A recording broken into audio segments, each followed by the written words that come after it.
drive you crazy.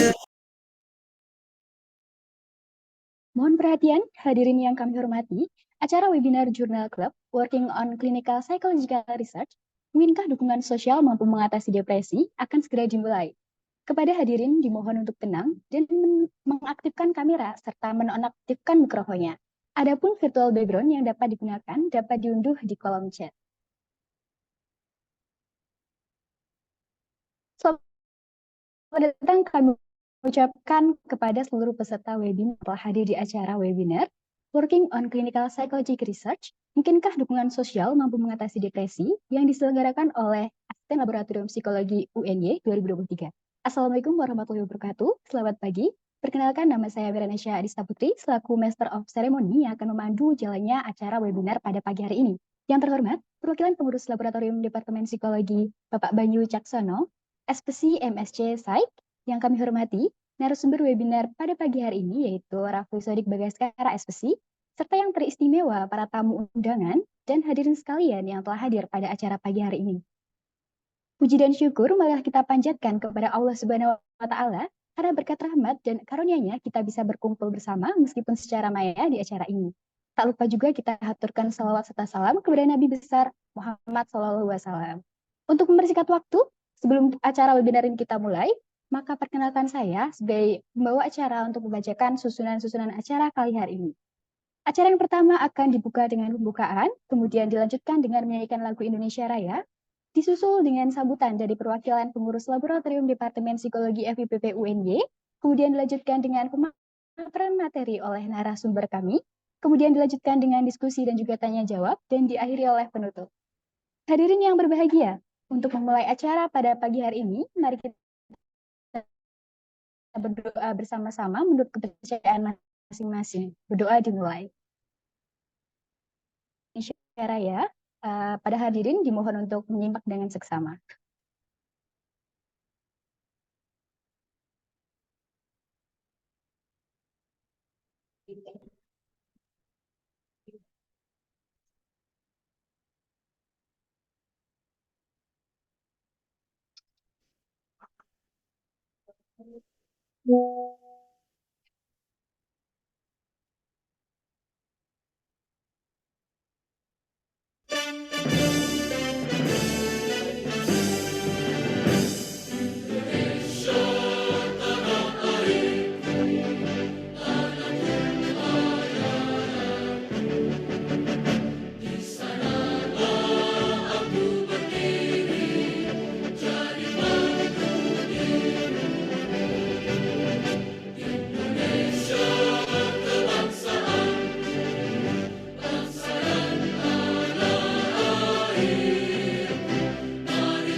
Baiklah, acara selanjutnya yakni sambutan dari Kepala Laboratorium Departemen Psikologi FIPP UNY kepada Pak Banyu Wicaksono, SPC and Psych. Dipersilahkan. Baik, sebelumnya apakah suara saya terakses, Mbak Hanin? Aman, Pak. Aman, ya, baik. Oke, bismillahirrahmanirrahim. Assalamualaikum warahmatullahi wabarakatuh. Salam, Om Swastiastu, Namo Buddhaya, Salam Kebajikan. Pertama dan utama, mari kita panjatkan puji syukur kehadirat Tuhan Yang Maha Esa, sehingga pada kesempatan hari ini kita semua dapat berkumpul, meskipun secara virtual maya, di ruangan Zoom kali ini untuk mengikuti Journal Club dari Laboratorium Psikologi yang pertama di tahun 2023 ini. Nah, yang saya hormati Mas Rafli Sodik Bagaskara, ini alumni Departemen Psikologi yang selalu aktif membersamai adik-adiknya, dan di lab juga ini sangat aktif sekali sampai akhirnya lulus. Barusan segar dari ini kayaknya lulusnya dengan kemudian mengangkat tema penelitian yang sangat menarik. Karena kebetulan saya di sini juga berkesempatan menjadi salah satu penguji dari Mas Dik untuk skripsinya. Jadi membaca betul bagaimana Mas Dik melakukan penelitian dalam ranah psikologi klinis. Jadi saya tahu betul bagaimana Sodik ini menjadi salah satu pembicara yang tepat untuk Journal Club membicarakan tentang bagaimana kita mengerjakan riset dalam psikologi klinis.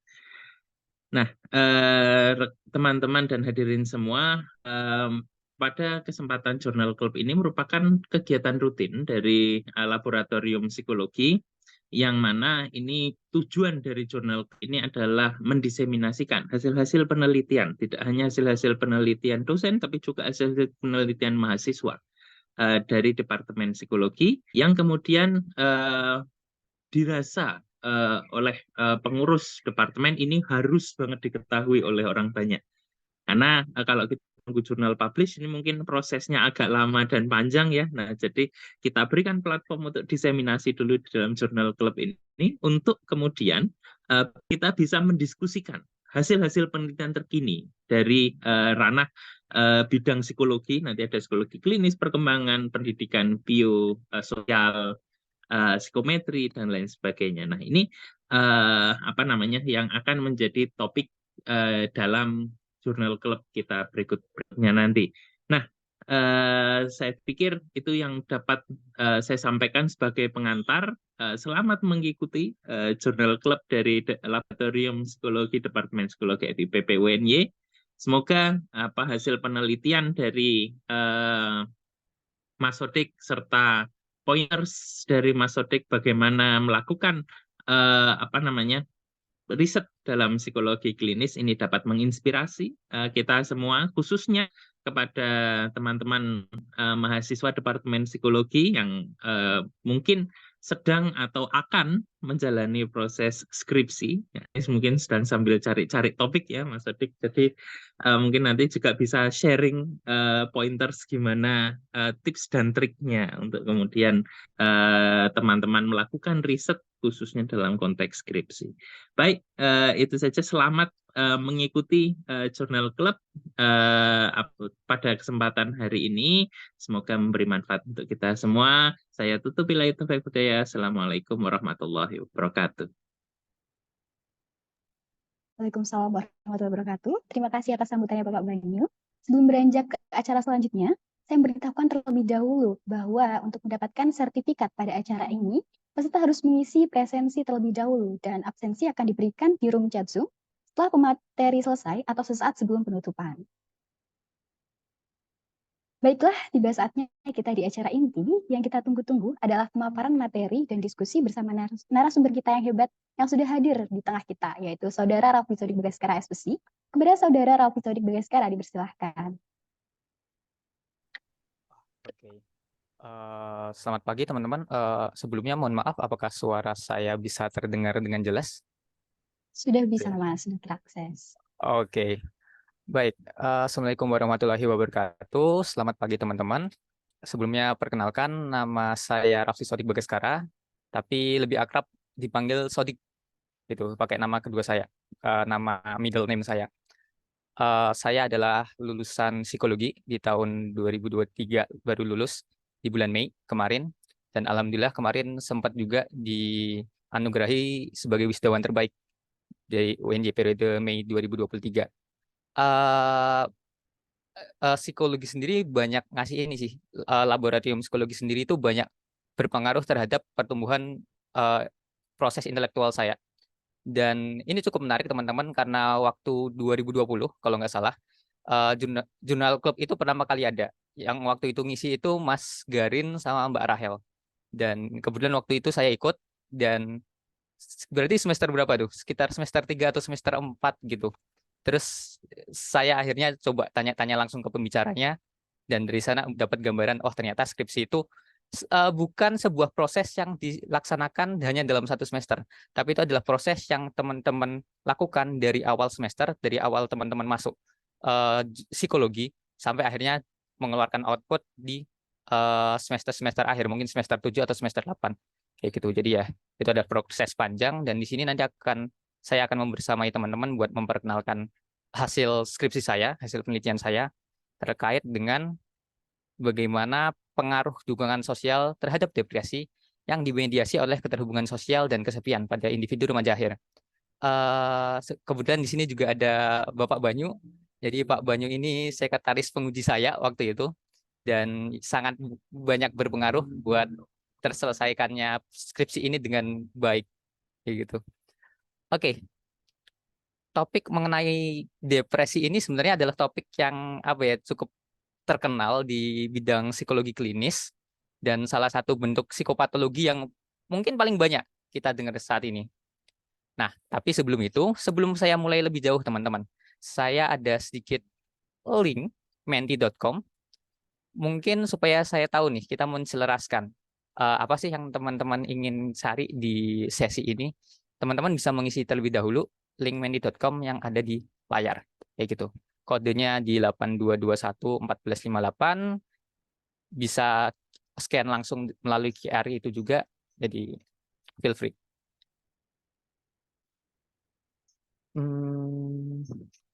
Mungkin teman-teman panitia bisa membantu untuk menuliskan di chat.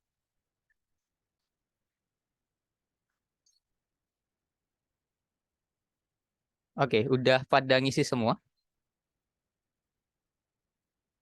Mari kita lihat.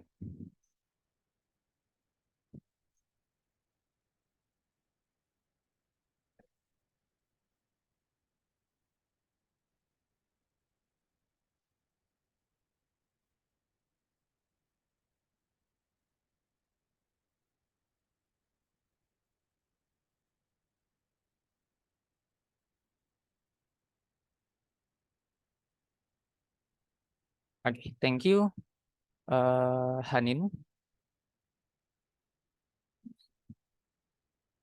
Sudah, oke. Mari kita lihat.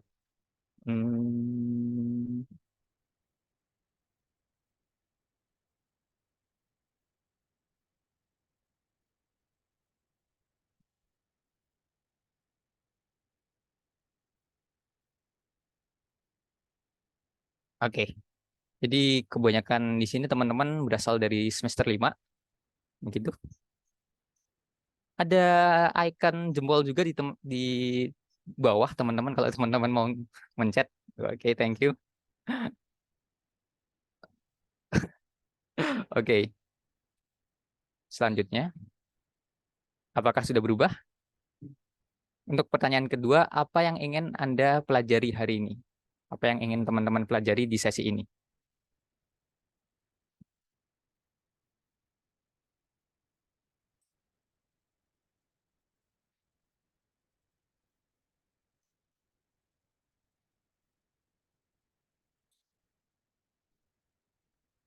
Monggo teman-teman, silakan diisi, feel free. Wow, ada yang pengen tidur, oke, no problem. Cara-cara tips menulis skripsi, penulisan skripsi, ya ribetnya penelitian. Penelitian nggak ribet kok teman-teman. Penelitian itu asik dan menyenangkan, gitu. Penelitian kan gampang ya nggak sih? Penelitian kan gampang, menyenangkan, mudah. Bagaimana teknik mengerjakan skripsi yang benar? dari sisi eksplor permasalahan hingga keterkaitan teori hingga bisa dapat gambaran. Oke. Tentang depresi, oke. Depresi adalah variabel dependen saya. Variabel yang baik, oke. Tentang skripsi, insight tentang penulisan skripsi, horornya penelitian. Penelitian tidak horor, teman-teman. Percayalah pada saya. Trust me. Segala sesuatu tentang penyelesaian skripsi, oke. Gambaran mengenai penelitian bidang klinis, menemukan kerangka paling fit antara ilmu itu dengan kondisi nyatanya. Oke. Judul webinarnya mirip kayak judul penelitian saya di tugas metode kuanti. Wow, keren nih. Bagus. Survive dalam penyusunan skripsi. Oke, seperti apa yang dapat memediasi depresi. Oke, pengen tahu gimana cara eksplor masalah yang menarik. Jauh mana batasan permasalahan yang boleh kita share terhadap orang lain. Mana batasan permasalahan yang boleh kita share terhadap orang lain. Mungkin maksudnya ini lebih ke personal information ya. Gitu. Terus terkait skripsi dan tips skripsi. Oke. Jadi sebagian besar lebih menekankan terkait gimana teknik penulisan skripsi, terutama di bidang psikologi klinis, apalagi topiknya terkait dengan depresi. Gitu. Oke, selanjutnya. Sebutkan satu kata yang terlintas di pikiran Anda ketika mendengar kata depresi. Psikopatologi banyak ditemui, oke. Susah buat bangkit, oke. Mood, terpuruk, kesedihan, suasana hati sedih, bahasa yang dibanget, burnout, tertekan. Oke, makin banyak. Itu lagi sedih, burnout. Oke. Gila. Oh, aduh, ini siapa nih? Ini siapa nih? Apakah depresi itu gila, kawan-kawan? Mari kita lihat nanti. No problem. Kalau capek, oke. Oke, mulai banyak. Masih ada yang mau share kepada kita kata yang terlintas di pikiran Anda ketika mendengar kata depresi?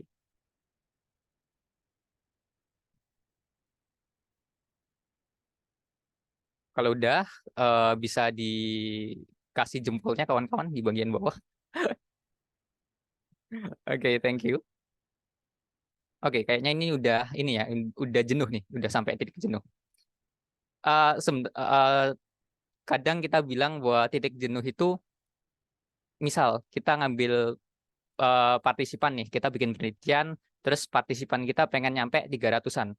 Tapi ternyata di 100 udah susah banget nih ngambil datanya, udah susah banget ngambil sampelnya. Itu kadang kita bilang bahwa oh ini udah jenuh kayak gitu. Terus sebagai legitimasi bahwa oh ya udah penelitian ini hanya bisa dilakukan sampai 100 partisipan. Jadi titik jenuh itu kadang dalam penelitian dibilang kayak gitu. Oke. Oke, thank you teman-teman yang udah share kepada kita terkait dengan apa yang ingin teman-teman pelajari hari ini dan juga sekilas terkait pandangan teman-teman tentang depresi. Oke, jadi tadi benar teman-teman bahwa depresi adalah salah satu psikopatologi. Jadi patologi itu secara harfiah bilangnya penyakit, psiko itu jiwa, jadi penyakit jiwa. Kalau misalnya bahasa kasarnya, yang memang paling umum diderita di dunia. Uniknya ada penelitian dari Voss tahun 2016 terkait disabilitas apa sih atau penyakit-penyakit apa sih yang paling banyak diderita oleh orang-orang dari tahun 2005 sampai 2015. Dan hasilnya ini cukup menarik, teman-teman.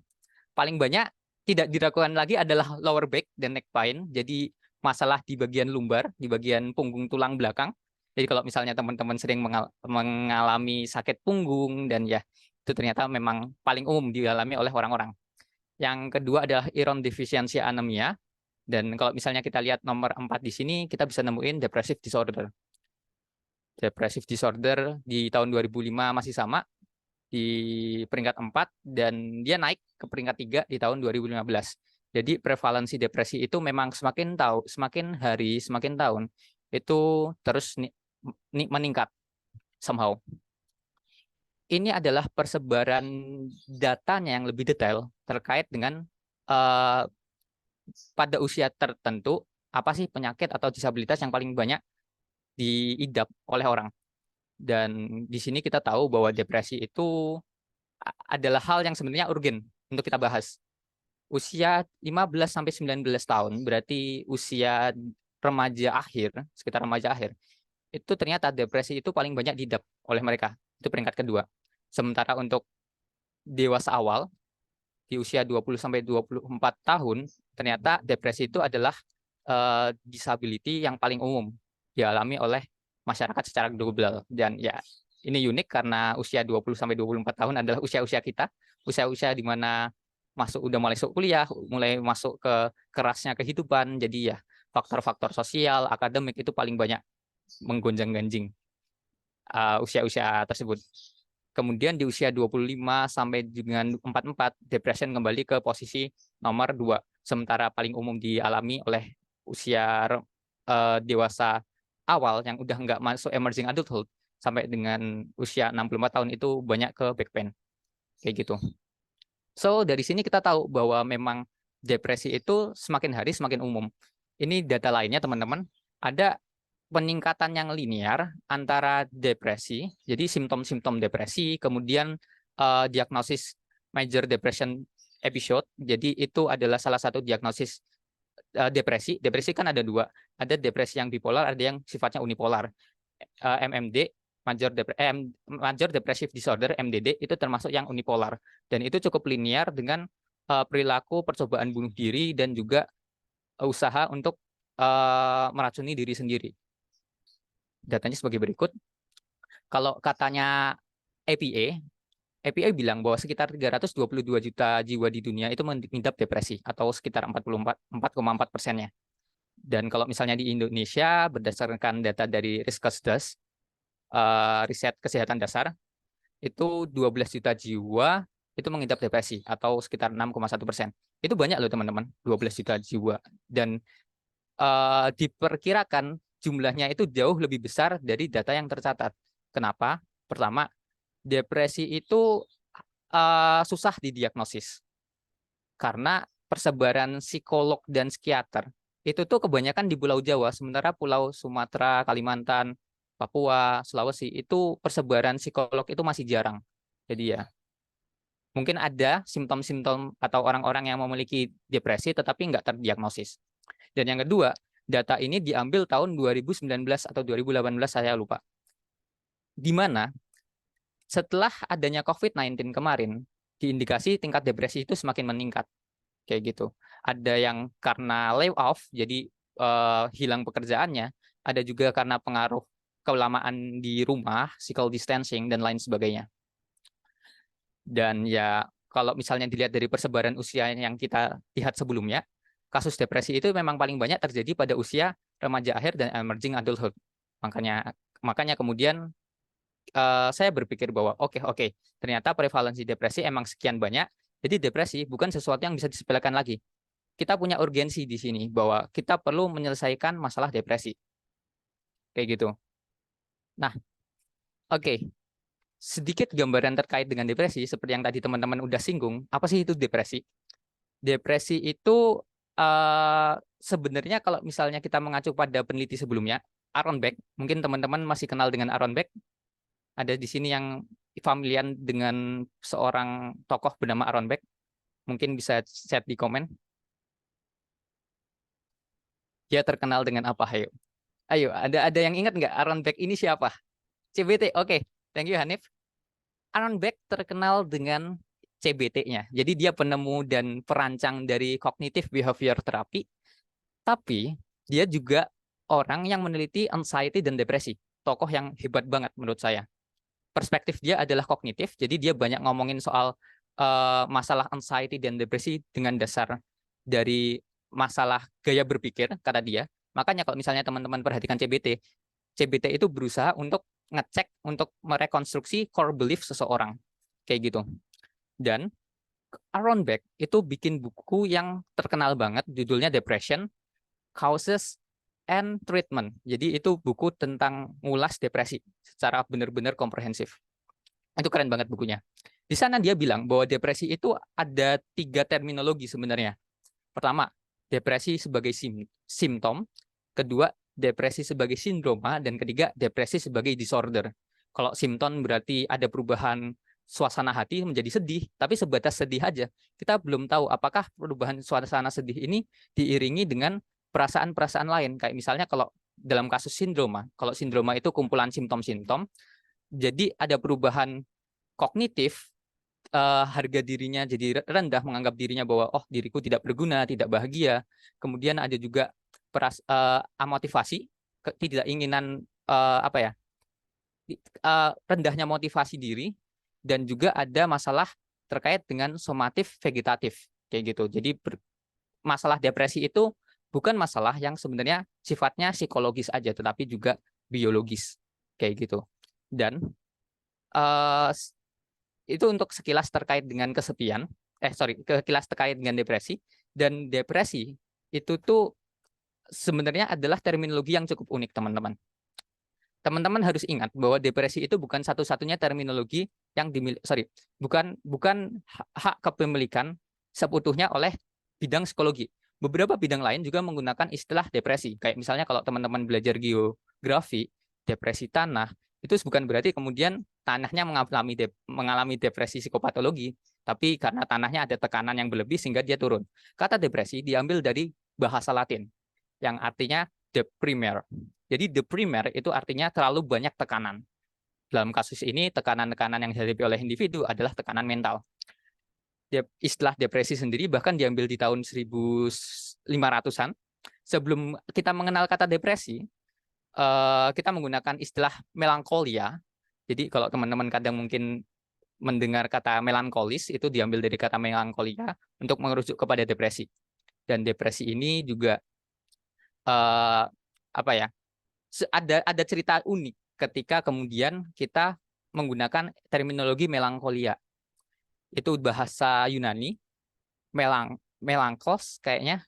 Melankos itu tuh artinya darah. Chloe itu berarti artinya hitam.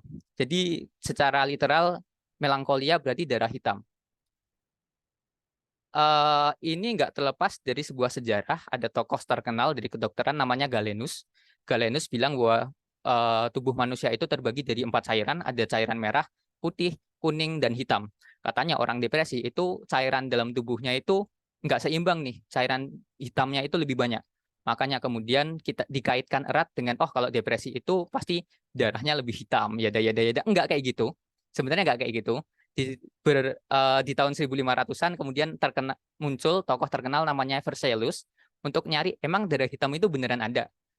Dia mencoba membedah mayat yang dianggap ada depresinya, tapi nggak menemukan cairan hitam kayak gitu. Cairan hitam itu nggak ada. Tapi uniknya Vesalius kemudian dikenal sebagai tokoh fisiologis kayak gitu, karena tokoh morfologi tubuh manusia. Oke, agak tarik lagi ke belakang, agak tarik lagi ke depresi. Ada satu penelitian, tapi saya lupa ini penelitiannya siapa, di mana dia mencoba untuk nanyain ke orang-orang, ke masyarakat, depresi itu apa? Dan sebagian besar masyarakat itu menjawab bahwa depresi itu erat kaitannya dengan perasaan gelap, perasaan negatif, perasaan tertekan, kayak gitu. Perasaan gelap. Ini adalah, ada penelitian yang sama, kemudian untuk nanyain ke masyarakat, kesepian itu rasanya gimana? Mereka juga bilang bahwa kesepian itu adalah perasaan di mana dia merasa dirinya gelap, nggak ada yang nolongin, nggak ada yang bantu mereka. Ditinjau dari kedua penelitian tersebut, saya melihat bahwa ternyata bagaimana masyarakat merespon terminologi depresi dan kesepian itu sama. Kita sama-sama memandang bahwa kedua hal ini adalah kedua hal yang terkait dengan perasaan yang gelap. Berarti jangan-jangan memang ada keterkaitan antara depresi dan kesepian. Kayak gitu. Dan itu memang dibuktikan oleh penelitian selanjutnya oleh Harrison tahun 2017 bahwa kesepian itu merupakan faktor permanen dari depresi. Jadi setiap ada orang depresi, itu pasti dia kesepian. Belum tentu sih orang yang kesepian kemudian depresi, tapi orang yang depresi biasanya akan mengalami kesepian. Dan ya ini agak kelebihan slide-nya tapi nggak masalah. Kalau kita ngelihat maintenance model of depression, jadi ini model maintenance dari Murray tahun 2010, di mana dia ngungkapin kalau ada beberapa faktor, ada beberapa hal yang kemudian bikin individu itu tuh nggak bisa lepas dari depresinya. Kayak misal contoh, orang depresi, tapi dia terus menggunakan automatic negative thinking. Dia merasa bahwa diriku ini tidak berguna, dunia ini jahat, masa depan itu tidak menyenangkan, kayak gitu. Dan itu akan berulang-ulang terus sehingga depresi itu menjadi maintenance, menjadi persisten, kayak gitu, menjadi terus-terusan. Maka dari itu, kalau kita belajar dari Murray, rantai-rantai ini, dari keenam rantai ini, automatic negative thinking, ruminasi, mood, withdrawal and avoidance, unhelpful behavior, dan motivation, itu harus dipisah satu-satu. Itulah yang bikin intervensi terkait dengan depresi itu susah, karena ya harus ngelepas rantainya satu-satu. Dan di sini, kalau kita perhatiin maintenance modelnya dari Murray, itu ada withdrawal and avoidance. Uniknya teman-teman, individu yang kesepian, biasanya dia nggak reach out. Yang benar-benar masuk ke kesepian kronis, biasanya dia nggak reach out. Dia akan merasa dirinya kesepian, kemudian kesepian membuat dia depresi, depresi membuat dia menarik diri bikin dia kesepian lagi, kesepian bikin dia depresi, dan terus-terus. Jadi rantai yang tiada akhir. Kayak gitu. Oke. Nah, otomatis kalau misalnya kita tahu bahwa, nih, rantai ini harus diberesin. Berarti, untuk menyelesaikan kesepian, salah satu caranya adalah kita harus nyelesain dulu perasaan kesepian tersebut. Kalau misalnya kita mau nyelesain depresi, kita harus menyelesain kesepian itu terlebih dahulu. Kayak gitu.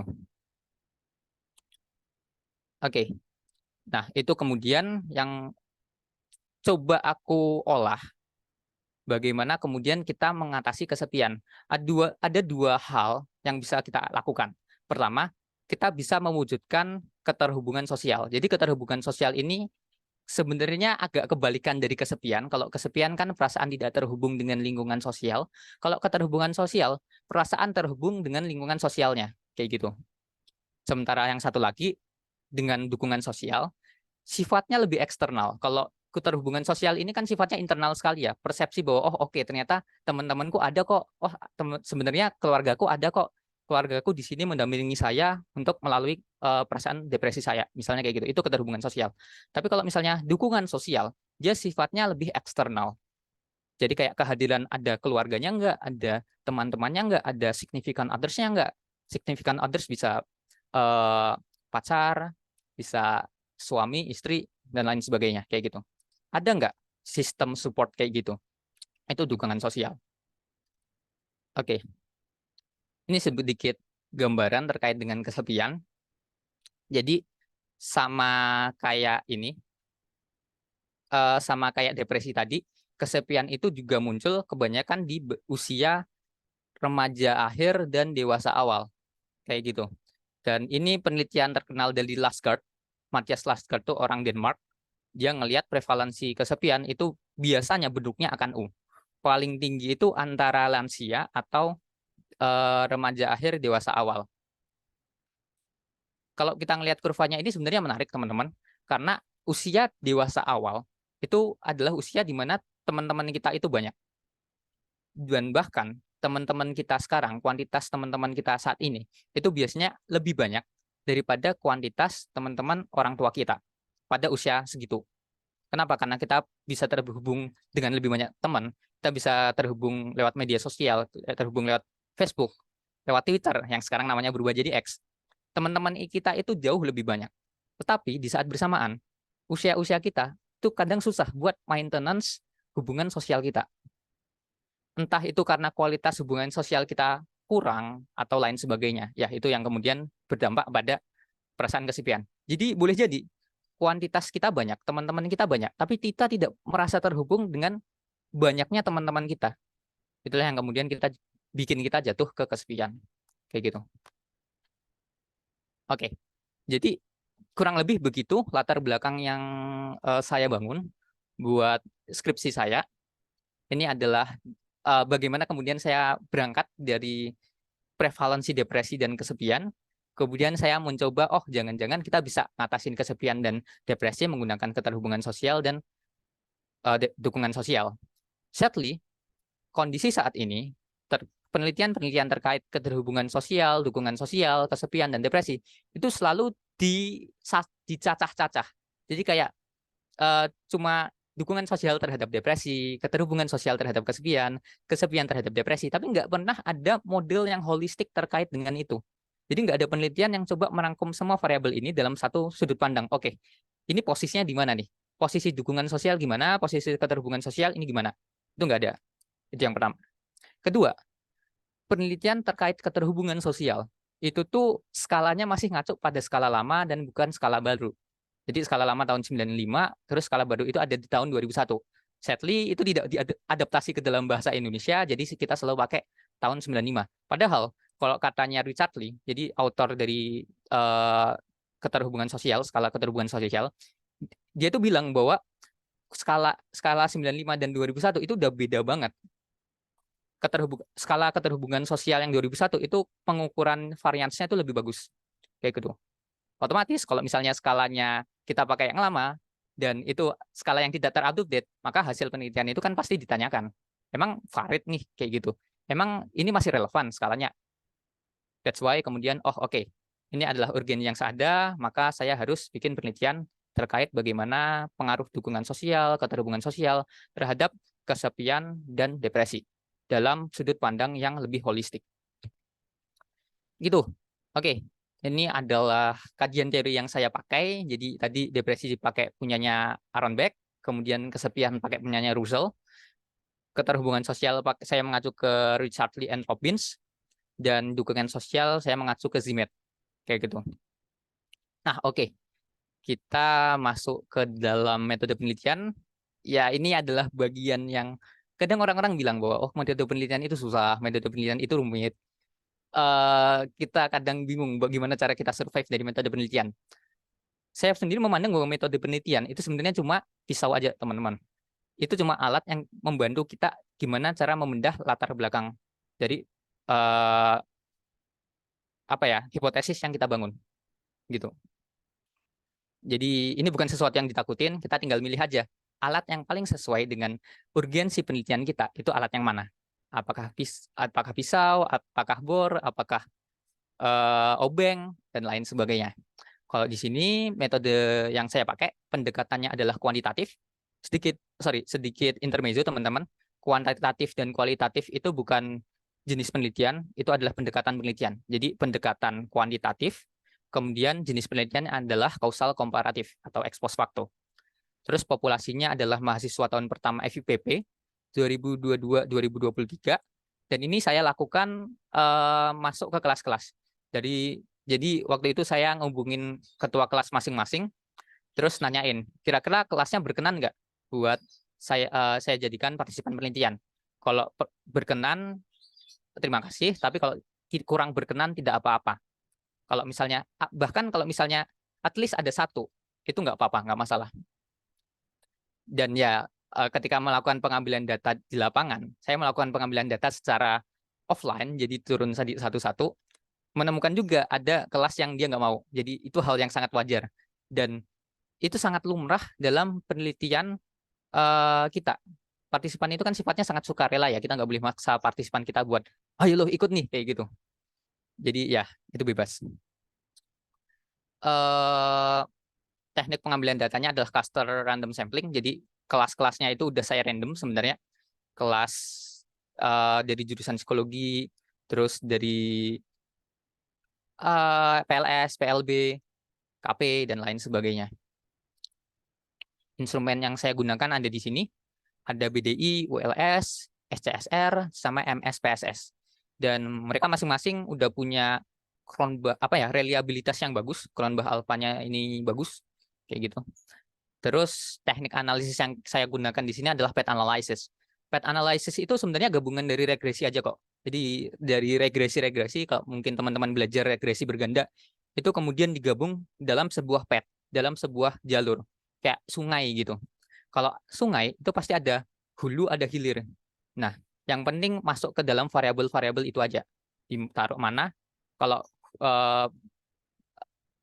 tempat dasarnya atau variabel independennya, hulunya, ini kita sebut sebagai variabel exogenus. Sementara bagian hilir-hilirnya, ini kita sebut sebagai variabel endogenus. Kayak gitu. Exogenus, endogenus. Terus kalau misalnya pakai pandangan yang berbeda, ini adalah variabel independen atau variabel bebas. depresinya sebagai variabel dependent, sementara kesepian dan keterhubungan sosial ini sebagai variabel intervening. Atau kita kadang bilangnya dalam bahasa Indonesia variabel mediator. Jadi dia memediasi. Oke, dari hipotesis tersebut, dari apa ya, kerangka teoritik yang saya bangun, itu kemudian saya rumuskan hipotesis-hipotesisnya. Ada 9 hipotesis di sini, terdiri dari 6 hipotesis langsung dan 3 hipotesis tidak langsung. Kalau misalnya teman-teman bingung terkait dengan ini, terkait gimana cara nentuinnya, oke. Jadi kalau misalnya variabel langsung itu variabel yang dia langsung menuju ke variabel satu yang dia langsung menuju ke variabel lainnya. Kayak misalnya dukungan sosial langsung ke depresi, dukungan sosial langsung ke kesepian, dukungan sosial langsung ke keterhubungan sosial. Jadi ini kan ada 1, 2, 3, 4, 5, 6. Jadi ada 6. Nah, bisa nggak ya? Wait. Oh, enggak. Kalau misalnya pengaruh tidak langsung, berarti dia di mediator atau ada yang mengintervening. Misalnya dukungan sosial yang dimediasi oleh kesepian dan terhadap depresi, atau dukungan sosial yang dimediasi keterhubungan sosial terhadap depresi, atau bisa juga pengaruh dukungan sosial yang dimediasi oleh keterhubungan sosial dan kesepian terhadap depresi. Jadi ini ada 3, 1, 2, 3. Nah, oke. Begitu. Semoga tidak bingung. Oke. Karena tadi udah saya singgung, sebenarnya basis dari path analysis itu adalah gabungan dari regresi-regresi aja kok. Misalnya struktur pertama itu yang ini. Jadi saya pecah ini jadi 3 substruktur biar analisisnya lebih gampang. Substruktur pertama ini kan cuma regresi linear aja, teman-teman. Terus substruktur kedua ini regresi linear berganda dengan 2 variabel independen, dan substruktur 3 ini regresi berganda dengan 3 variabel independen. Kayak gitu. Terus ya ini tinggal dimasukin aja rumusnya. Kalau misalnya teman-teman bingung dan tertarik dengan path analysis, itu ada buku bagus dari Pedazur, bukunya agak lama, tapi dia ngasih gambaran bener-bener detail gimana cara bikin penelitian path analysis. Kayak gitu. Oke. Itu ini terkait metode ya, teman-teman. Kemudian ini hasil dari penelitian saya. Analisis deskriptifnya sebagai berikut. Dari 285 partisipan saya, nilai depresi paling rendah itu 1, maksimalnya 43, rata-ratanya 16, standar deviasinya 8,4, skewness-nya 0,53, dan kurtosisnya minus 0,14. Nah, kayak gitu. Saya suka mandang variabel deskriptif ini ngelihat dari skewness-nya dulu. Jadi skewness-nya ini dia miringnya kemana nih, kayak gitu. Apakah dia ada ekstrim ke kiri atau ke kanan, ekstrim positif atau negatif, dan apakah dia sampai juggling atau enggak. Dan ini yang kemarin sempat agak terangkat waktu saya sidang kemarin. Saya agak error waktu itu waktu bahas soal skewness. Skewness ini wait. Biar gampang saya mungkin nulis gini. Skewness. Ketebelan. Skewness. Jadi kalau misalnya skewness-nya negatif, berarti dia miringnya ke arah yang ekstrim kanan. Kayak gini. Kalau misalnya dia skewness positif, dia ekstrimnya ke kiri. Kayak gini. Kalau misalnya di tengah, kayak gini. Kan normalnya kayak gini nih. Nah, kayak gitu. Pertama kita ngelihat skewness dari tandanya dulu. Apakah dia negatif atau positif? Sebagai contoh depresi. Depresi di sini kan miring ke kiri ya, dia positif ya. Berarti ya kurang lebih nanti kurvanya akan seperti ini. Yang positif ini. Ada depresi, kemudian kesepian, dia juga miring kiri. Keterhubungan sosial dia sebenarnya agak miring kiri. Terus dukungan sosial dia agak ke kanan, jadi dia banyak dukungan sosialnya bagus dan lain sebagainya, kayak gitu. Nah, cut off-nya itu ada yang bilang di 1, tapi ada juga yang bilang di 3. Jadi, ada yang 3, ada yang 1. Saya kadang makainya 1 doang sih. Jadi kalau misalnya sebuah skewness itu di atas 1, berarti dia ekstrim. Tapi kalau misalnya dia masih di rentang 0 sampai 1 itu kadang orang bilangnya ini masih normal kok kayak gitu. Atau kalau misalnya mau lebih detail, white shit. Saya hapus dulu. Oke. Jadi kalau misalnya skewness itu di rentang 0 sampai 0,5, kadang ada orang bilangnya oh ini marginal. Ini normal. Normal kalau dia 0,5 sampai 1 dia marginal. Sementara kalau dia lebih dari 1 dia berarti juling. Ini kalau misalnya teman-teman pakai yang ketat. Ada juga yang mungkin agak lebih apa ya, longgar. Gimana dia bilang kalau juling itu harus di 3. Kayak gitu. Anyway, dari data ini kita tahu bahwa sebagian besar partisipan itu punya depresi minimal, terus kesepian dalam taraf ya rendah, terus keterhubungan sosialnya itu normal, dan dukungan sosialnya itu ekstrim. Jadi dukungan sosialnya ini tinggi. Kalau nggak percaya, kita bisa bikin analisis dengan histogram. Nah, ini histogram nih, gambar lucu yang ada di sini. Ini histogram. Jadi dari histogram ini kita tahu, oh emang kebanyakan depresi ada di minimal, kemudian kesepian ada di rendah. Keterhubungan sosial ini interpretasinya ada 2 kalau dari manualnya. Apakah individu tersebut itu terhubung secara sosial atau tidak terhubung secara sosial? Kalau misalnya dia terhubung, ya dia skornya di atas 3,5 skor minnya. Sementara kalau tidak terhubung di bawah 3,5 kayak gitu. Kebanyakan di sini terhubung, jadi bagus. Dan dukungan sosialnya di sini tinggi, rata-rata. Gitu. Dan ini bagus juga. Karena kalau misalnya yang tinggi atau yang normal itu adalah depresi, sebenarnya nggak bagus. Data depresi normal itu nggak bagus. Dan ini yang kemudian kita coba dinamikakan antara saya dengan Pak Banyu. Skewness-nya ini kan apa ya? Dia rentangnya itu masih di rentang yang cukup normal sebenarnya. Kayak gitu. Berarti depresi adalah sebuah kenormalan dari populasi tersebut. Dan itu nggak bagus, teman-teman. Depresi itu sebagai psikopatologi harusnya bukan sesuatu yang normal. Dia harusnya adalah populasi yang dikit. Kalau sampai depresi itu adalah sesuatu yang normal, berarti banyak banget nih yang menderita depresi. Kayak gitu. Ya, itu nggak bagus. But anyway, kita lanjut. Untuk melakukan uji PET analysis itu ada 4 asumsi. Ada linearitas, normalitas, multikolonialitas, dan heteroskedastisitas. Secara teknik saya terasa tidak perlu dijelaskan karena mungkin udah dijelasin di statistika ya. Kayak gitu. Jadi intinya keempat asumsi ini terpenuhi sehingga bisa dilanjutkan ke uji hipotesis. Ini dari substruktur pertama, teman-teman. Di sini kita tahu bahwa ada pengaruh antara dukungan sosial terhadap keterhubungan sosial. Kemudian dari substruktur ini besar sumbangan efektifnya 33,5. Lumayan. Kemudian ini substruktur 2. Dan ini menarik, teman-teman.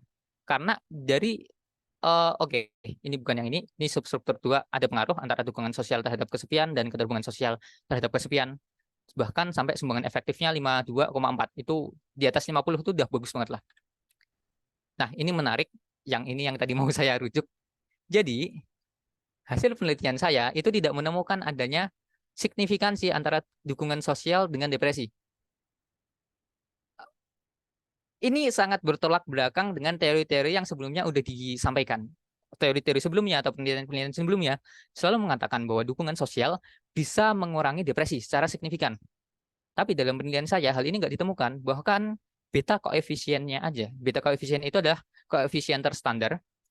Itu kecil banget, cuma di minus 0,05. Jadi emang arahnya minus, dia bisa mengurangi depresi, tapi nggak signifikan banget, itu kecil banget. Kayak gitu.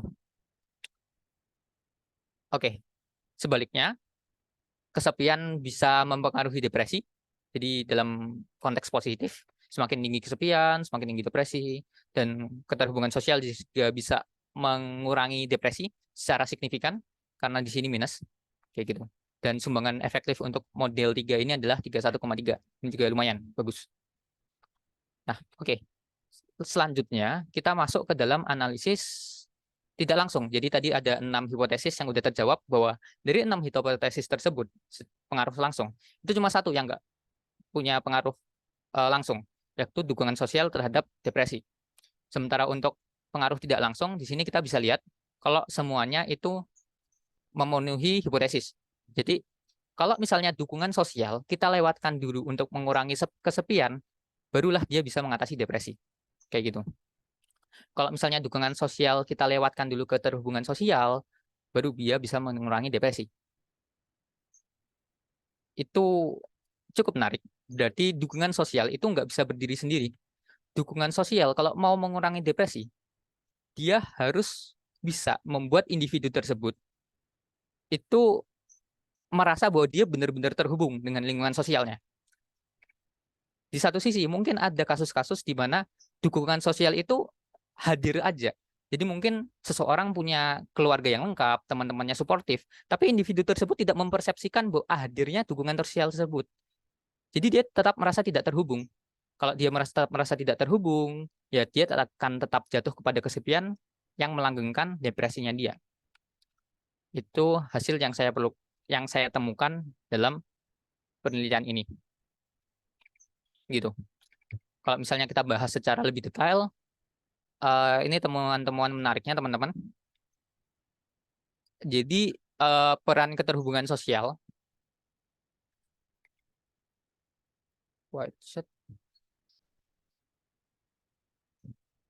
peran keterhubungan sosial sebagai prediktor kesepian itu lebih gede. Oke, jadi untuk mengurangi kesepian, ini sebenarnya banyak pembahasannya, tapi coba saya ringkas. Untuk mengurangi kesepian, itu ternyata lebih besar kalau basisnya kita kepada keterhubungan sosial. Karena beta koefisiennya di sini lebih gede, di minus 0,61.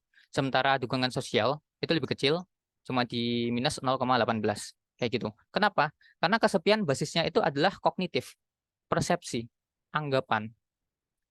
Berbeda dengan dukungan sosial yang dia sifatnya lebih eksternal, sementara keterhubungan sosial dia sifatnya lebih kognitif, lebih internal. Selanjutnya, nah, tidak adanya pengaruh dukungan sosial itu juga ada beberapa alasan. Bisa jadi karena dukungan sosial yang saya operasionalisasi di sini itu adalah dukungan sosial secara umum. Jadi saya gabung scoring antara dukungan sosial keluarga, dukungan sosial teman, sama dukungan sosial significant others dalam sebuah skor total. Kayak gitu. Jadi bukan analisis per masing-masing dimensi, karena waktu saya coba analisis per masing-masing dimensi, multikolineritasnya kena. Jadi dia terlalu berkorelasi gitu loh satu sama lain. Dan kalau misalnya kita menggunakan Jamovi, saya ngakuin analisis ini di Jamovi, itu enggak memenuhi CFA. Jadi nggak bisa dilakukan analisis per masing-masing dimensi. Otomatis ya karena korelasi antar dimensinya gede banget, di atas 0,6 kayaknya kalau nggak salah dukungan sosial ini. Jadi dukungan sosial masing-masing dimensinya itu gede banget, berarti dia masuk ke multidimensional correlated design, ya udah bisa di skor total gitu. Tapi bisa jadi kita nggak menemukan adanya dukungan sosial karena dimensinya kita gabung. Itu yang pertama. Yang kedua, analisis model ini itu melibatkan variabel lain yang mungkin lebih signifikan dari dukungan sosial. Jadi kan ketika kita menganalisis variabel-variabel ini, ada variabel yang dia berbagi varians antara dukungan sosial sama keterhubungan sosial. Ini sifatnya sangat psikometris sekali sih. Tapi ya, kayak gitu. Dan keterhubungan sosial itu dinilai lebih mampu sebagai variabel yang mengurangi depresi dibanding dengan dukungan sosial. Kayak gitu. Oke, itu yang terakhir, pengaruh dukungan sosialnya. Ini. Oke. Itu adalah hasil dari penelitian saya. Jadi kalau misalnya mau mengatasi depresi, kita nggak bisa semena-mena untuk memberikan dukungan sosial. Lu udah dikasih dukungan sosial kok nggak selesai depresinya. Kita nggak bisa bilang kayak gitu ternyata. Dukungan sosial nggak semudah bahwa oh kamu ini apa? Kita ngasih hadir, kita bilang ke teman bahwa udah semangat kayak gitu. Itu nggak akan mengurangi depresi. Untuk mengurangi depresi itu mau nggak mau harus ada faktor internalnya juga dari individu tersebut. Perubahan-perubahan persepsi, perubahan-perubahan negatif automatic thoughts yang dia perlu intervensi lebih lanjut oleh psikolog klinis, itu adalah hal yang paling penting. Kalau misalnya kita mau mereduksi, mau menyelesaikan, mentreatment depresi. Jadi ya, depresi tidak semudah atau tidak sesimpel yang kadang orang suka bayangkan. Demikian presentasi saya. Assalamualaikum warahmatullahi wabarakatuh. Saya kembalikan ke Masya.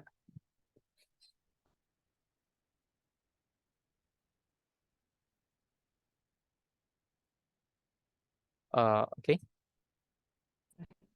Baik, terima kasih banyak Mas Sodik atas pemaparan materinya yang sangat luar biasa. Oke, mungkin kali ini kita akan untuk memperdalam pemahaman mengenai materi webinar tadi. Dipersilahkan bagi yang ingin bertanya bisa menuliskan pertanyaan melalui kolom chat atau bisa raise hand. Dibuka satu termin dengan 3 penanya, mungkin bisa dipersilahkan bagi yang ingin bertanya. Oke, saya izin minum terlebih dahulu ya. Saya Siap, Mas.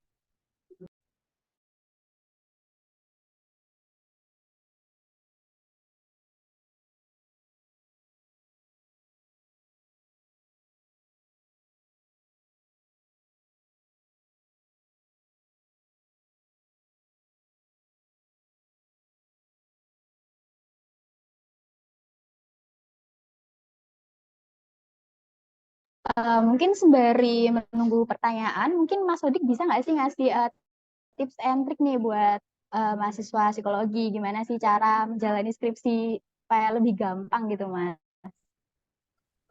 cara ngerjain skripsi supaya lebih gampang. Iya. Mungkin ini ya, ada beberapa teknik yang bisa teman-teman lakuin. Dan seperti yang aku singgung di awal tadi, skripsi itu sebenarnya proses yang dilakukan nggak dengan 1-2 bulan, tapi itu sepanjang teman-teman berkuliah di sini. Kalau teman-teman masih semester awal, semester 1, 3, 5 maybe, teman-teman udah bisa nyari variabel. Bahkan sebenarnya nggak masalah ya kita nyari variabel. Kita mau mengeksplorasi variabel, kayak misalnya aku pribadi itu mengeksplor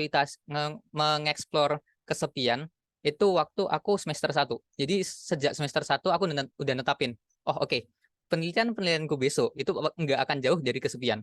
Bahkan kalau teman-teman ngecek track recordku, publikasiku di Scholar, kebanyakan nggak akan jauh dari kesepian. Bahkan tugas-tugas sepanjang kuliah itu nggak akan jauh-jauh dari kesepian. Jadi saya punya semacam database di Mendeley yang isinya itu artikel-artikel kesepian. Jadi ketika saya disuruh skripsian di semester 7 itu udah bisa masuk skripsian, itu saya langsung nulis, oke, saya bakal ngambil kesepian.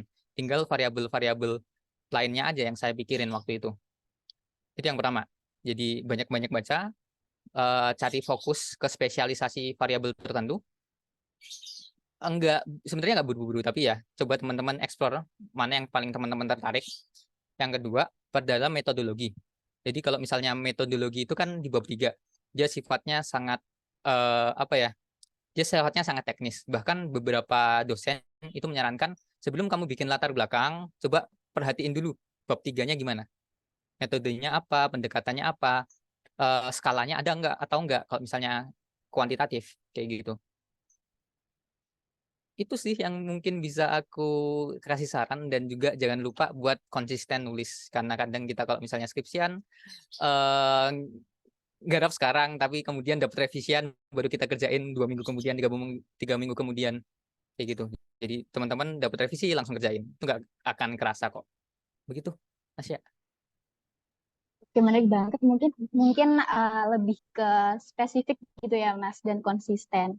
Oke, di sini ada yang bertanya dari Khairunisa, mungkin bisa untuk unmute dan mengajukan pertanyaannya. Oke, makasih Nasya. Mas Sodik, aku mau tanya. Boleh dong diceritain kayak detail pengerjaan skripsinya itu mulai dari kapan, terus selesainya kapan. Jadi kayak pengerjaannya tuh berapa lama. Terus apakah setiap hari harus kayak nyicil gitu. Dan bagian yang tersulit tuh atau bagian yang terlama tuh yang bab berapa gitu. Terima kasih. Oke, thank you Nisa. Bisa aku langsung jawab, Nasya? Boleh banget, Mas. Mungkin aku izin mengingatkan sekali lagi buat teman-teman ya yang mungkin malu-malu buat bertanya secara raise hand, mungkin teman-teman bisa join di Slido dan mengajukan pertanyaannya di situ. Silakan, Mas. Oke. Jadi detail pengerjaan. Saya mengerjakan skripsi yang benar-benar ngerjain itu sejak bulan Oktober 2022. Oktober, November, Desember, Januari, Februari. Jadi 5 bulan. Saya ngerjain itu 5 bulan. Bagian yang susah itu kalau saya pribadi pas ngambil data. pas kontak ke ketua kelas jurusan. Soalnya waktu itu banyak juga nggak satu dua yang nolak minta ngisi kuesioner. Itu susah. Terus untuk lebih detailnya lagi di bulan-bulan awal itu saya mengeksplorasi ininya dulu. Saya mengeksplorasi konstruk berpikir saya dulu. Jadi yang saya cari itu adalah diagram yang gini nih. Diagram alur path analysis-nya dulu. Kalau teman-teman tadi lihat.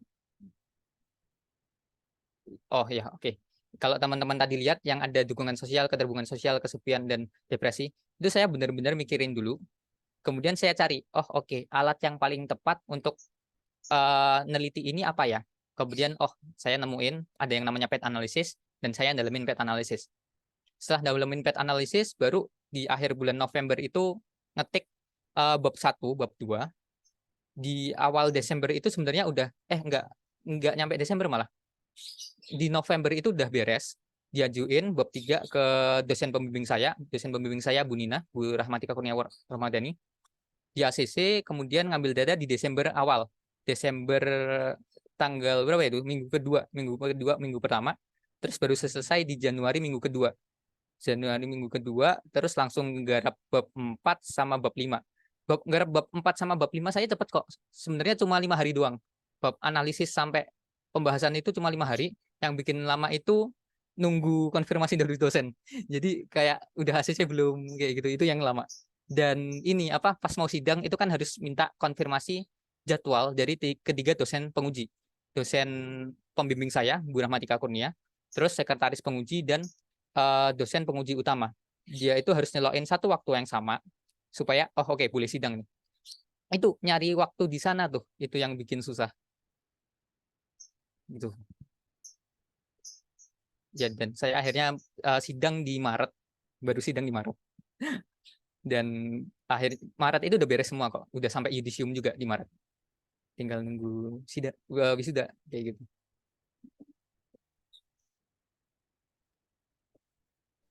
Oke, berarti kalau boleh summary, yang paling lama itu pengambilan data gitu ya, Mas? Iya. Tadi tuh di Oktober udah langsung start mulai skripsinya gitu. Jadi sebelumnya emang udah explore tentang variabelnya atau baru dari nol banget tuh di Oktober? Enggak sih, sebenarnya di Oktober itu saya ngajuin judul lain.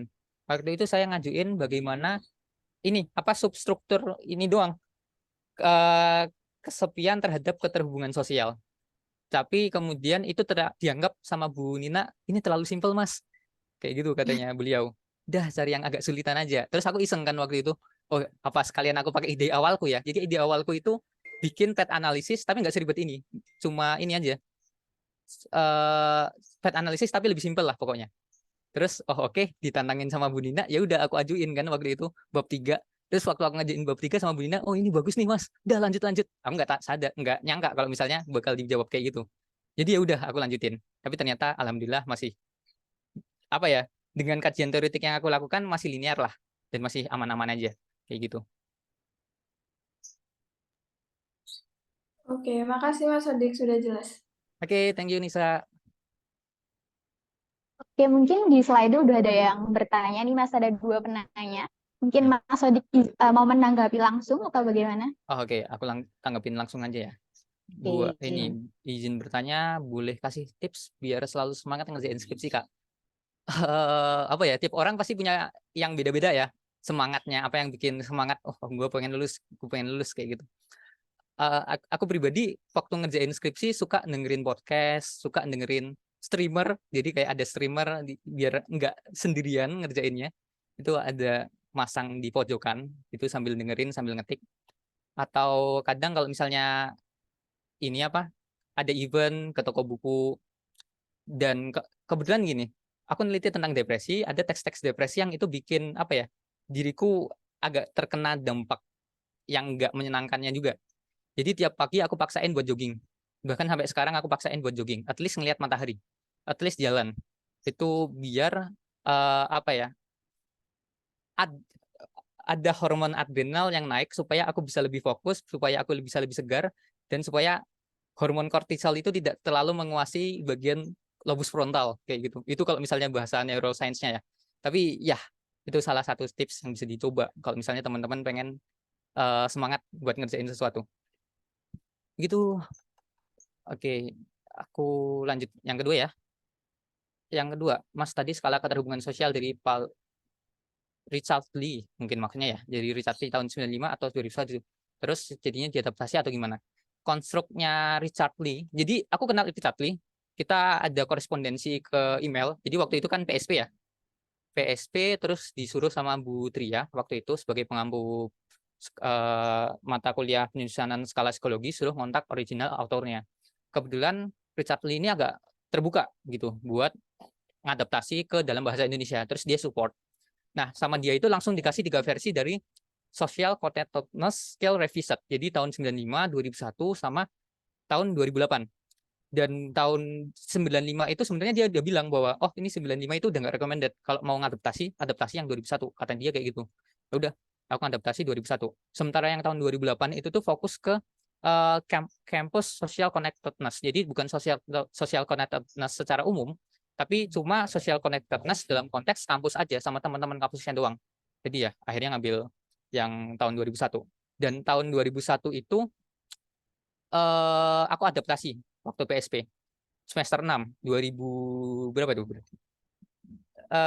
2022 awal aku adaptasi dan alhamdulillah ini udah di ACC sama jurnal mana ya? Jurnal psikologi dari UIN Riau dan insya Allah nanti Desember terbit. Jadi kalau misalnya teman-teman mau pakai Richard Lee yang SCSR tahun 2001 itu hubungin aku aja. Nanti aku kasih skalanya. Yang penting teman-teman nanti minta tolong buat ngutip skripsiku sama publikasinya pas Desember. Kayak gitu. Itu nggak masalah. Oke, begitu. Aku lanjut. Mas ada variabel yang punya urgensi kuat di bidang klinis. Bidang klinis itu variabelnya banyak yang urgen kok. Kalau teman-teman nyari variabel yang urgen, carilah patologi atau hal-hal yang nggak menyenangkan itu tuh enak banget. Kayak misalnya depresi, kecemasan. Bahkan bentuk depresi dan kecemasan itu kan beda ya. Yang paling hangat kemarin kayak social anxiety. Social anxiety itu banyak dialami tapi ya jarang kita teliti. Kemudian apa lagi? Fatherless. Terus broken home. I think ada beberapa pakai broken home. Apalagi coba ya? Yang susah kalau klinis itu sebenarnya bukan nyari variabelnya, tapi nyari apa ya skala yang dia appropriate dan accessible. Karena skala-skala klinis biasanya lebih susah dibanding dengan skala-skala lainnya. Misal teman-teman mau neliti tentang cognitive impairment, jadi kemunduran kognitif. Skalanya itu tuh dijaga ketat dan kalau misalnya teman-teman mau pakai itu harus beli dulu. Nah, itu kan susah ya. Jadi ya itu yang bikin susah sebenarnya ke arah sana. Tapi kalau variabel yang banyak kok. Dan kalau misalnya pengen tahu apakah sebuah variabel yang kamu putuskan itu urgen atau enggak, cari prevalensinya. Kalau prevalensinya tinggi atau prevalensinya semakin naik dari tahun ke tahun, oh oke, berarti variabel yang kamu pilih itu adalah variabel yang urgen. Kayak gitu. Oke, aku izin lanjut. Mas Sodik izin bertanya, kalau hasil penelitian itu nggak signifikan, gitu nggak apa-apa kan? Biasanya kalau nggak signifikan pada bingung kenapa nggak sesuai. Nggak masalah sih, nggak masalah kalau teman-teman nggak signifikan. Nggak kemudian bahwa oh nggak signifikan nih, kemudian aku akan diancam oleh dosen pembimbingku atau nggak signifikan kemudian teman-teman di DO kan juga nggak kan? Nggak signifikan bukan berarti bahwa penelitian teman-teman gagal. Kalau teman-teman pahami filsafat dasar dari penelitian, Hume, jadi filsafat dasar dari empirisme, kita tuh selalu bertanya apakah hasil penelitian sebelumnya itu benar-benar valid atau enggak sih? Jangan-jangan penelitian sebelumnya dia bilang valid, ketika kita coba di sini ternyata nggak valid atau enggak signifikan. Makanya kalau misalnya teman-teman menulis hipotesis itu H0 dulu. Kita selalu menganggap bahwa ini nggak benar, ini nggak ada hubungannya, ini nggak ada pengaruhnya. Kita harus dasar dari situ. Kita berdasarkannya dari situ. Dari apa ya? Pertanyaan-pertanyaan, keraguan-keraguan. Penelitian itu dasarnya keraguan. Kalau teman-teman nggak ragu, kenapa bikin penelitian?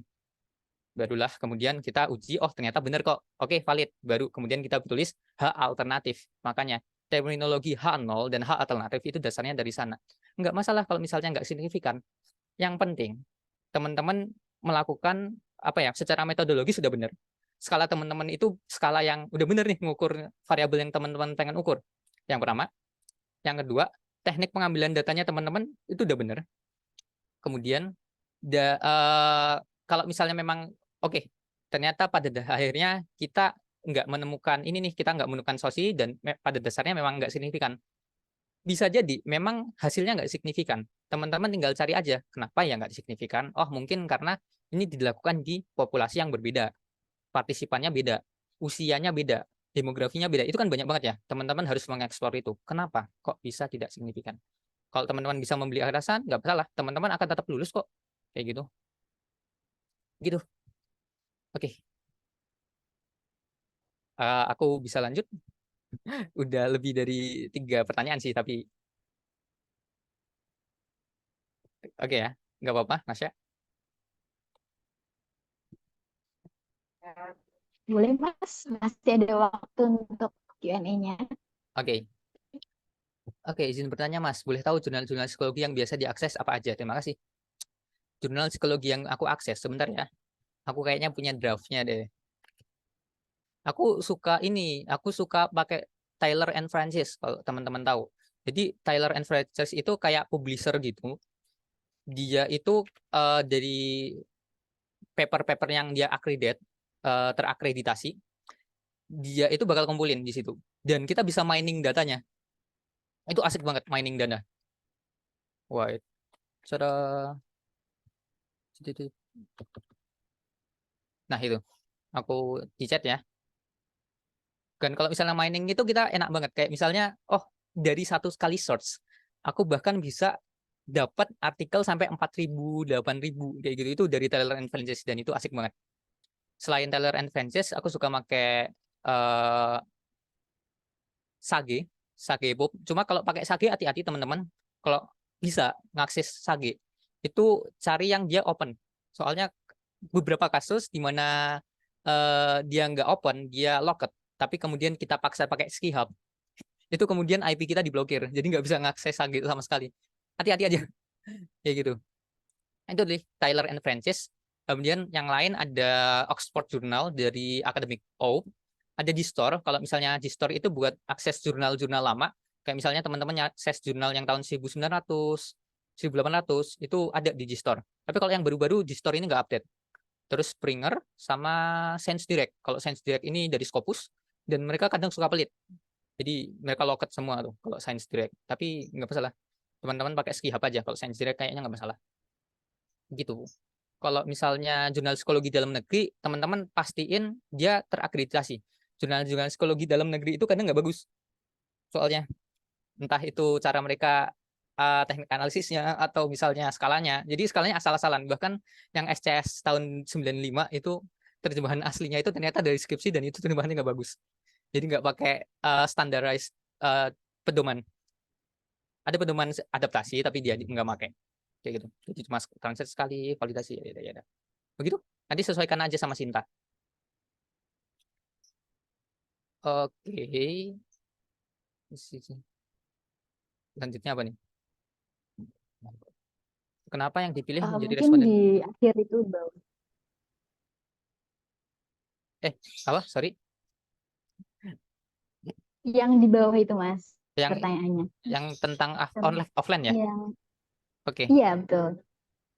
Izin bertanya apa Mas? Mungkin mungkin saya izin untuk sebentar. Pertanyaannya mungkin dibatasi untuk 1 kali saja akhir ini dan tidak diajukan pertanyaan lagi gitu ya. Oh, oke. Thank you Nasya buat koordinirnya. Oke. Aku izin menjawab terkait dengan ambil data offline. Apa yang memang lebih disarankan? Wah, kalau misalnya bimbingan teman-teman Pak Banyu, jadi ini sebenarnya preferensi dosen sih. Pak Banyu apakah masih ada di sini? Enggak ada ya? Oke. Jadi Pak Banyu itu mewajibkan buat offline. Kalau misalnya dosen-dosen lain kayak misalnya Bu Nina itu nggak wajib. Cuma kalau aku preferensi aja. Waktu itu aku pernah bikin penelitian juga tentang kesepian. Aku lakukan pengambilan data secara online. Terus hasil penelitian tersebut aku publikasikan di jurnal apa tuh? Jurnal bukan apa? PRI kayaknya. Aku publish di PRI, terus aku ikut conference di Undip. Jadi di Undip itu aku presentasi ke depan juri hasil dari penelitian kesepianku, dan hasil penelitian tersebut itu tuh menunjukkan bahwa data eh, ekstrim ke ini nih, ekstrim ke tidak kesepian waktu itu. Jadi skenario-nya itu positif. Kenapa? Karena pengambilan data secara online kebanyakan adalah orang-orang yang dia terbuka.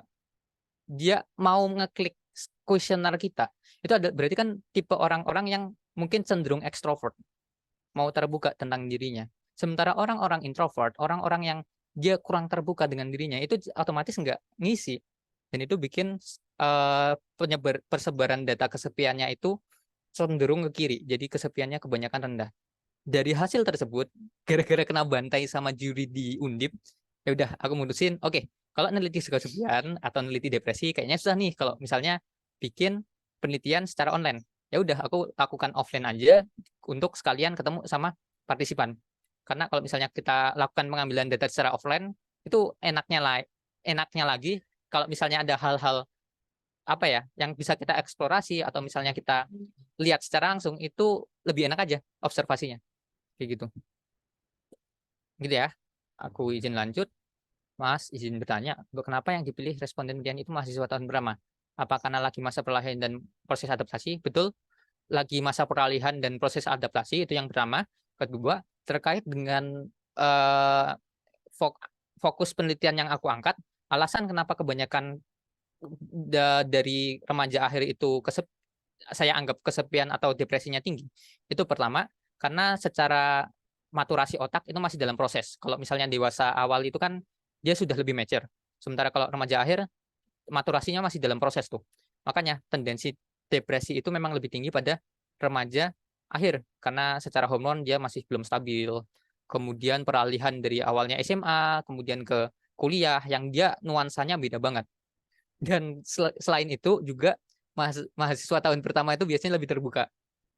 Kayak gitu. Jadi kalau misalnya dia ikut apa-apa yang baru, biasanya lebih semangat-semangat tuh mahasiswa tahun pertama dibanding mahasiswa tahun yang atas-atas. Mahasiswa tahun pertama itu kan kadang suka kita godain. Kayak misalnya, oh ini wajib nih, wajib ikut kegiatan. Padahal enggak. Kayak gitu.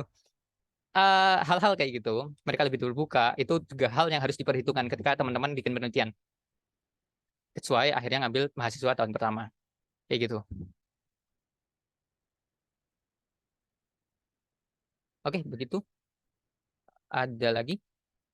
Oke, mungkin ada satu pertanyaan lagi, Mas. Mungkin Mas Sodik ingin memberikan kesempatan untuk menjawab atau bagaimana? Oke, boleh. Yang mana? Pertanyaannya adalah, waktu Mas Sodik ngerjain skripsi dan sidang, pertanyaan apa sih yang sering muncul dari pembimbing? Eh, Kalau misalnya pas pembimbing pas sidang, aku ngerasa sidangku itu terlalu mulus sih. Sebenarnya itu dalam konteks yang negatif, bahwa aku merasa aku tidak dapat pertanyaan yang gimana-gimana. Waktu penguji utamaku nggak nanya hal-hal yang sangat ini loh, nggak nanya hal-hal yang dalam. Beliau cuma nanya kenapa memilih topik ini, terus dasar teorinya apa, grain teorinya apa, kayak gitu doang. Yang lebih detail waktu itu sekretaris penguji dari Pak Banyu itu benar-benar dibaca detail. Kayak ini skillness-nya kok bisa kayak gini nih. Terus hasilnya kenapa bisa kayak gini nih? Itu benar-benar lebih dalam waktu sekretaris penguji. Tapi pertanyaan-pertanyaan penelitian dari pengalamanku, dari lomba, dari conference, itu biasanya nggak akan jauh-jauh kok dari kenapa milih topik ini, kenapa topik ini urgen, dan bagaimana kemudian dinamikanya. Kenapa akhirnya, oh ini ada pengaruhnya, oh kenapa ini nggak ada pengaruhnya. Kayak gitu. Itu nggak akan jauh-jauh dari situ. Bahkan bab 3 itu biasanya adalah bab yang paling jarang dicek. Kecuali memang teman-teman ada, apa ya, ada kayak misalnya penggunaan psikologi eksperimen, teknik teman-teman pakai eksperimen, itu mungkin akan lebih dalam ya bab 3-nya. Tapi kalau misalnya sepanjang aku penelitian, bab 3 itu jarang sih bakal ditanyain dalam. Yang ditanyain dalam itu antara bab 1 atau bab 4. Kayak gitu. Jadi coba-coba cari aja hal-hal apa dari bab 1 atau bab 4 teman-teman yang mungkin jadi pertanyaan penguji. Kayak gitu.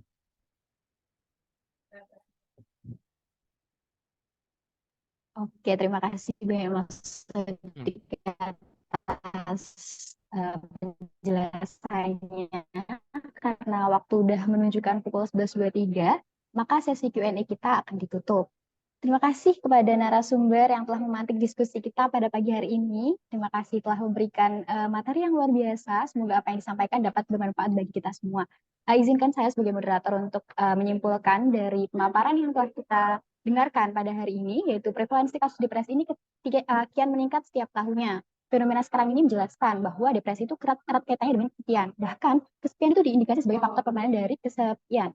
Depresi. Nah, salah satu cara untuk mengatasinya adalah dengan ketersediaan support system yang terimplikasi pada dukungan sosial. Itu menurut teori sebelumnya. Namun, pada penelitian yang dilakukan oleh Mas Sodik ini menunjukkan bahwa tidak menemukan adanya signifikansi dukungan sosial dengan depresi yang mana bertolak belakang dengan teori sebelumnya. Jadi, dukungan sosial ini tidak bisa berdiri sendiri. Jadi, dukungan sosial ini harus bisa membuat individu merasa terhubung dengan lingkungan sosial untuk mengatasi depresi. Seperti itu. Oke, sebelum kita memasuki penghujung acara, saya ingin mengingatkan terlebih dahulu kepada para peserta untuk mengisi link presensi dan evaluasi yang telah dikirim melalui room chat. Sertifikat akan dikirimkan kepada peserta yang telah mengisi presensi dan juga evaluasi melalui email masing-masing.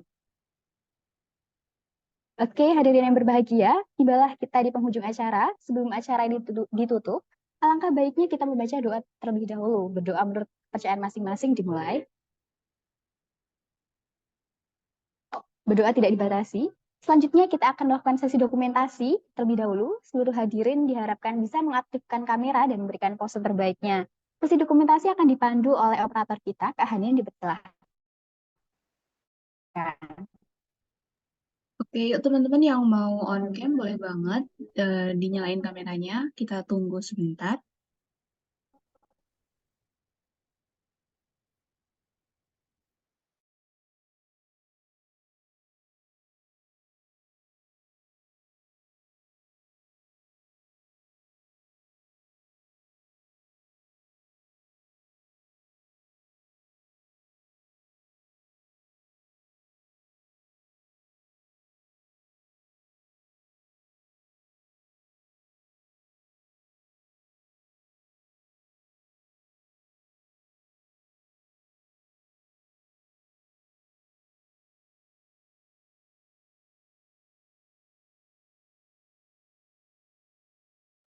Oke, kita tunggu semenit lagi ya teman-teman yang mau menyalakan kameranya. Kami tunggu. Bisa touch up dulu nih. Masih kita tungguin kok.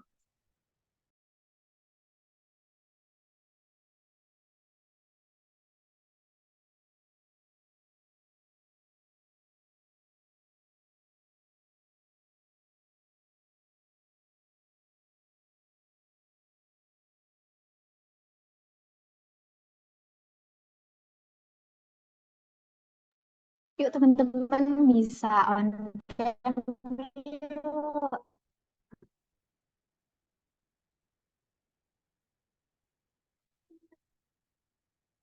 Ya, udah ada beberapa yang on cam. Yuk teman-teman yang lainnya bisa buat mengaktifkan kameranya. Di sini udah ada Hanif, ada Dewi, ada Tiara Safa, ada Elida, ada Hinazir, ada Syifa, ada Lia, ada Anissa Nuriski, Amelia Syafika.